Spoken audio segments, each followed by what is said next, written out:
pertama kali ngerasa gitu pas pandemi ini, soalnya Hmm. nggak kerasa kayak lomba gitu di Oke, kok rumah. kok vibe-nya beda ya sama lomba biasa gitu Ya ya. nggak semangat jadinya gitu kan. Langsung down gitu ya.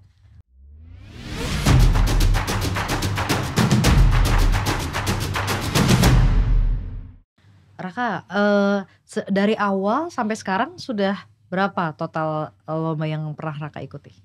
Lebih dari 20-an lah gitu. Oke, sekitar 20-an ya. Ya. Mulai dari tahun berapa ya pertama kali ikut lomba?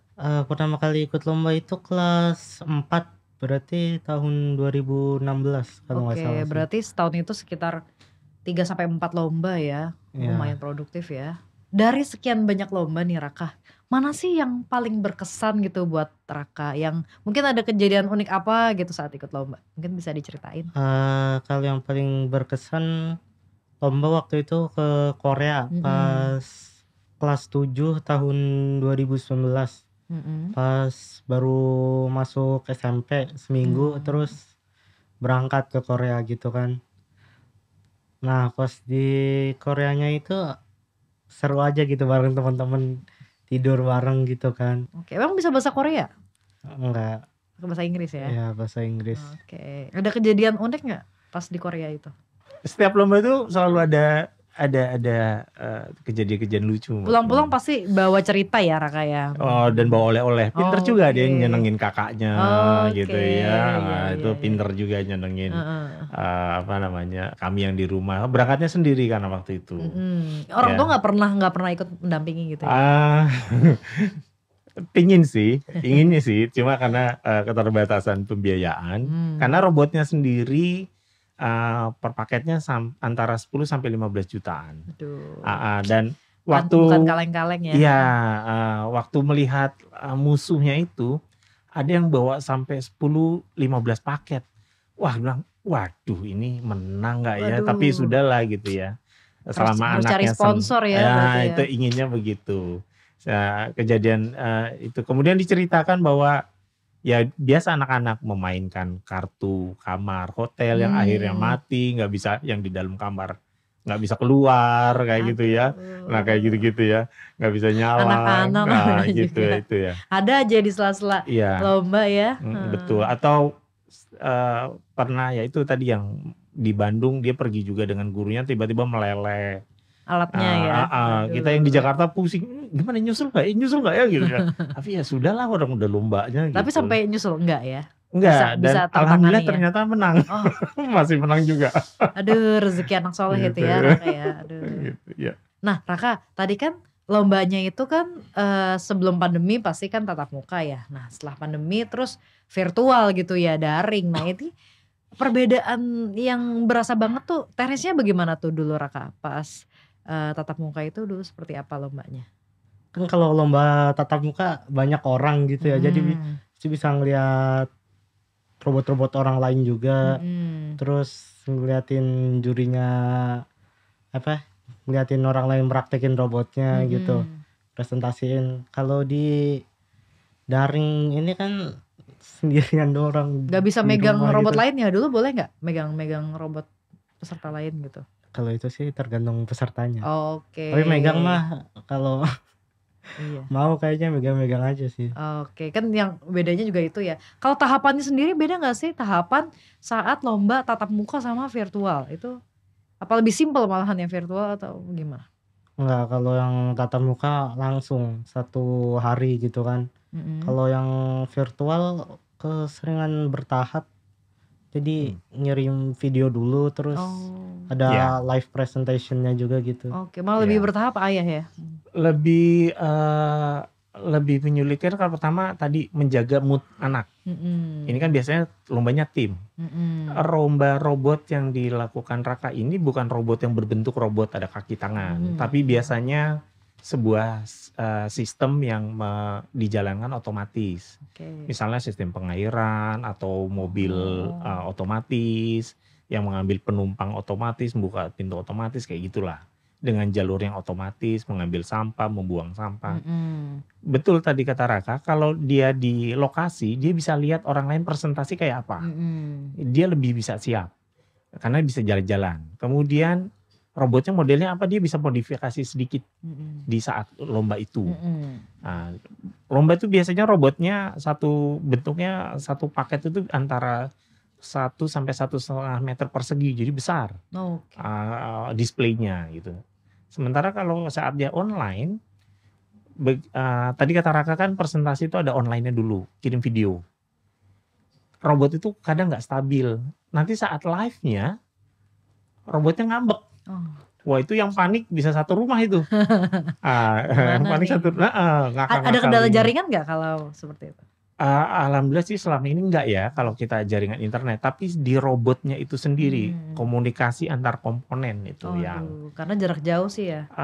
Ya namanya juga robot, jadi tidak selalu stabil dari baterainya atau dari kabelnya kayak gitu. Terus kalau lomba virtual itu sebetulnya rawan kecurangan nggak sih Ayah, Raka? Ada beberapa lomba yang hanya boleh hanya membolehkan satu kamera. Saat kamera dari sudut kiri, bisa aja kita dorong-dorong atau jalanin. Nah, cuma ada beberapa lomba yang kami tidak bisa. Misalnya kameranya harus 3 dengan jarak misalnya 1-2 meter dari misalnya ini meja ini display, jaraknya seperti podcast ini gitu. Jadi tidak bisa ada orang luar yang masuk ke arena. Jadi emang betul ya, lebih ribet ya? Ya, sementara kalau dia live, dia bisa ngelihat dan bisa komunikasi dengan kita lebih bebas gitu. Belum lagi kendala bahasa. Karena jurinya kalau orang kalau langsung kan bisa ada yang ngebantuin juri lain gitu misalnya ya. Nah, kalau kayak kemarin saya sendiri agak kesulitan misalnya bahasa Inggrisnya orang Thailand atau orang Vietnam tuh mungkin agak kurang jelas gitu ya. Betul gitu.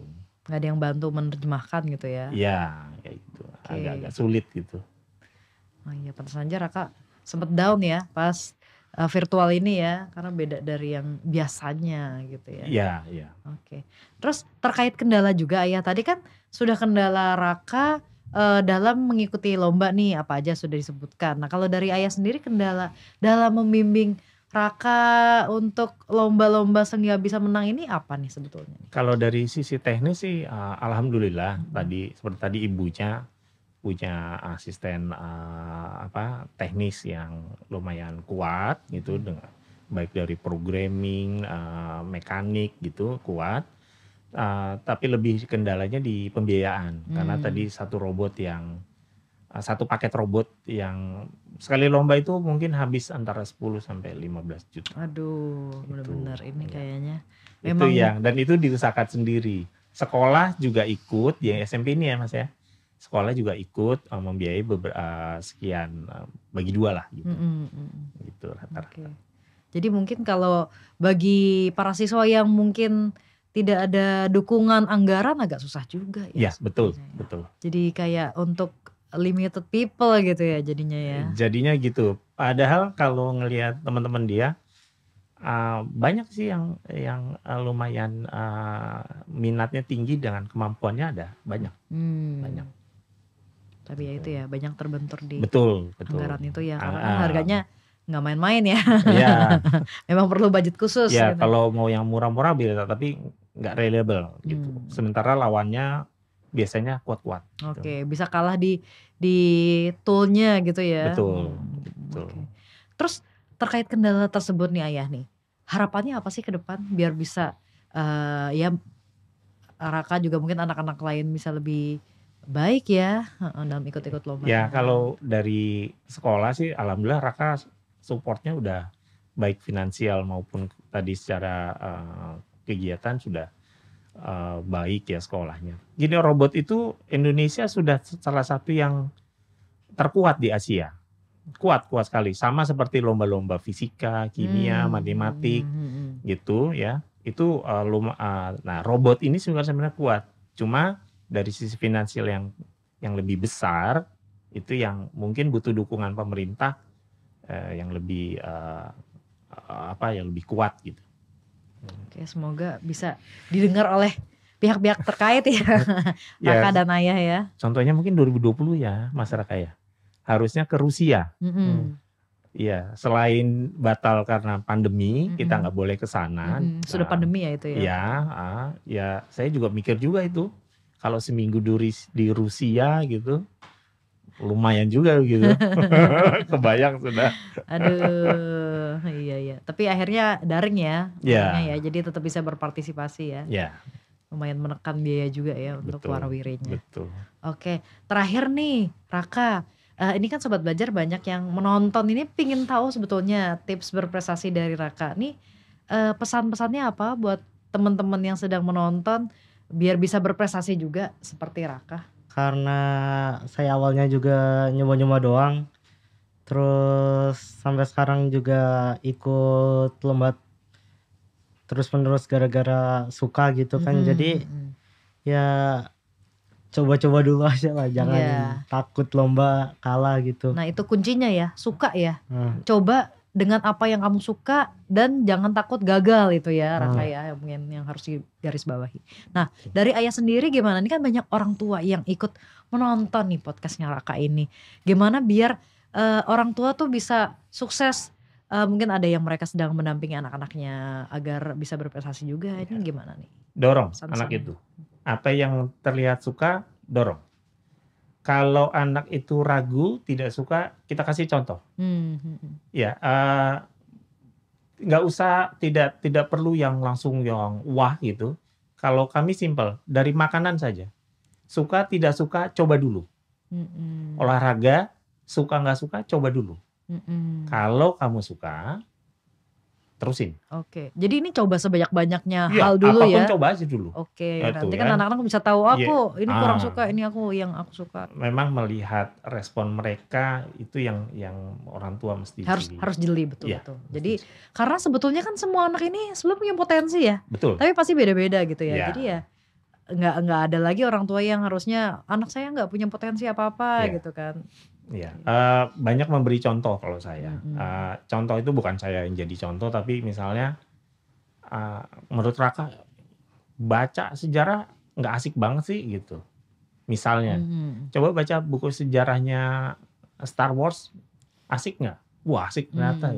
Gimana sejarah-sejarah yang lain nanti baru dibelokin ke pelan-pelan gitu ya. Iya betul kayak gitu. Jadi coba aja dulu baca gitu. Oke. Gitu. Dicemplungin gitu ya. Iya, coba dulu cemplungin. Gitu. Iya, aduh keren banget nih Raka, ayah Raka hadir di sini benar-benar sungguh menginspirasi gitu ya. Nah ini kami terima kasih sekali Raka dan ayah Raka sudah berbagi cerita yang inspiratif untuk Sobat Belajar sehingga nanti semoga teman-teman baik nanti ada orang tua yang ikut menyaksikan juga bisa mempraktikkan ya tips-tips yang memang sudah sehari-hari dijalankan ya oleh Raka dan ayah Raka sehingga menghantarkan Raka bisa jadi pribadi yang sukses seperti sekarang, insya Allah semakin sukses ke depannya. Baik Sobat Belajar, cukup sampai di sini dulu obrolan kita pada hari ini. Ikuti terus dan jangan sampai ketinggalan episode podcast lainnya karena banyak sekali obrolan seru dan informasi penting lainnya yang bisa kalian dapatkan. Jangan lupa langsung aja subscribe, like, dan komen channel YouTube kami @dijenpaudikdasmen. Saya Fitriasari undur diri. Selamat beraktivitas untuk Sobat Belajar. Salam sehat dan salam berani belajar berubah.